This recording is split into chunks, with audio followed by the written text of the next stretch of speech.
खुलुमबाय आं Bodoland university student इउनियननि जेनेरेल सेक्रेटारि जों दान्दिसे सिगां खौरां बिजोंनि गेजेरजों खबर मोनदों जि 6था जनजातिनो आसाम केबिनेटआवहाय एसटि खौहाय एप्रुभ होनाय जाबाय। बिथांमोननो एसटि होनाय लोगो लोगो जोंहा गोबां खहा जागोन। जोंनि थाखानाय थामोनथा मोनथाय आरो रैखाथिया जोंहा गैया जालांगोन। बे खोथाखौ जोंनि माखासे लिडारफोरा मिन्थिया नामा, बिथांमोनहा बुजिया नामा? बिथांमोनहाबो मोनथिगौ, बिथांमोनहाबो बुजिगौ जोंहा बेसेबां खहा जागोन। जोंनि थामोनथाय रैखाथि जोंनि मोनथाया गैया जागोन। बेखौ मोनथिखासेयावबो दिनै बिथांमोनहा पलिटिक्सनि थाखाय बिथांमोनखौ एसटि होनाया जोंनि थाखाय मोजां जायाखै आरो जोङो बेखौ माब्लाबाबो गनाया आरो जों जुजिगोन। जों बयबो जुजिगोन।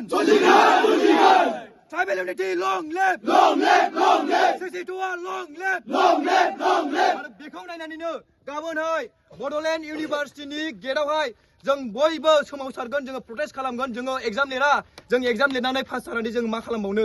गाबोननो जोङो जेनेरेल जानो थांगासिनो।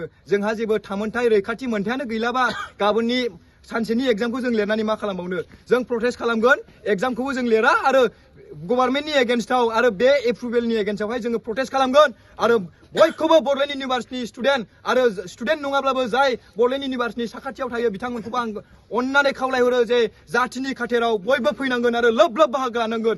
जय बर' हारिनो!